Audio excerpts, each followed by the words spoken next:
Regular apple intake is associated with all sorts of good things, like living longer, particularly a lower risk of dying from cancer. Here's the survival curve of elderly women who don't eat an apple a day.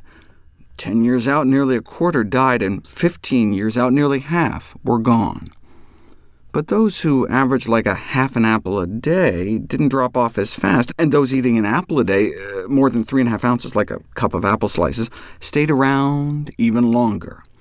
Yeah, but maybe people who eat apples every day just happen to practice other healthy behaviors, like exercising more or not smoking, and that's really why they're living longer. Well, they controlled for most of that: obesity, smoking status, poverty, diseases, exercise, so as to compare apples to apples, so to speak. But what they didn't control for was an otherwise healthier diet. Studies show that those who regularly eat apples have higher intakes of not just nutrients like fiber found in the apples, but they're eating less added sugar, less saturated fat. In other words, they're eating overall healthier diets, and so no wonder apple eaters live longer. But is apple eating just a marker for healthy eating, or is there something about the apples themselves that's beneficial? You don't know until you put it to the test. There's all sorts of fun studies like this, where subjects were randomly assigned in the morning to nothing, a caffeinated energy drink, black coffee, or an apple, given that athletes use a variety of common strategies to stimulate arousal, cognition, and performance before their morning training. Did the apple hold its weight? Yes, appearing to work just as well as the caffeinated beverages. The problem with these kinds of studies, though, is they're not blinded. Those in the apple group knew they were eating an apple, and so there may have been this expectation bias, placebo effect, that made them unconsciously give that extra bit of effort in the testing and skew the results. You just can't stuff a whole apple into a pill.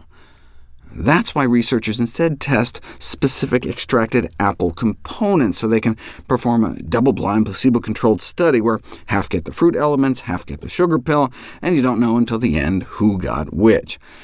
The problem there, though, is that you're no longer dealing with a whole food, removing the symphony of interactions between the thousands of phytonutrients in the whole apple. Most of these special nutrients are concentrated in the peel, though. Instead of just dumping millions of pounds of nutrition in the trash, why couldn't researchers just dry and powder the peels into opaque capsules to disguise them, and then run blinded studies with that? Even just a small amount could greatly increase phytochemical content and antioxidant activity. The meat industry got the memo. Dried apple peel powder decreases microbial expansion in meat and protects against carcinogen production when you cook it. And one of the carcinogens formed during the grilling of meat is a beta-carbolane alkaloid, a neurotoxin, which may be contributing to the development of neurological diseases like Parkinson's. I did a video about it a while ago. Uncooked meat doesn't have any. The neurotoxin is formed when you cook it, but you can cut the levels in half by first marinating the meat with dried apple peel powder, and also cuts down the amount of fecal contamination bacteria in the meat. Fecal bacteria growing before and after the addition of dried apple peel powder in pork, beef, and turkey. Apple peels can also inhibit the formation of genotoxic, DNA-damaging heterocyclic amines, cutting the effects of these cooked meat carcinogens by up to more than half. In view of the risks associated with consuming these cancer-causing compounds in meat, there is a need to reduce exposure by blocking HA formation, such as adding apple powder during the cooking of meats to help prevent their production. I can't think of any other way to reduce exposure. What about consuming apple peels directly? Dried apple peel powder was found to exhibit powerful anti-inflammatory and antioxidant action, but this was in mice. Does it have anti-inflammatory properties in people? You don't know until you put it to the test.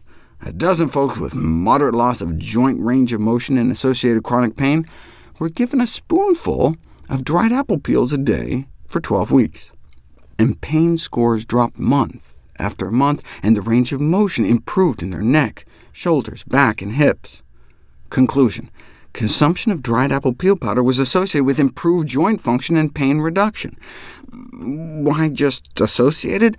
Because there was no control group, so they might have all been just getting better on their own, or it could have been a placebo effect. But hey, why not give apple peels a try by eating more apples?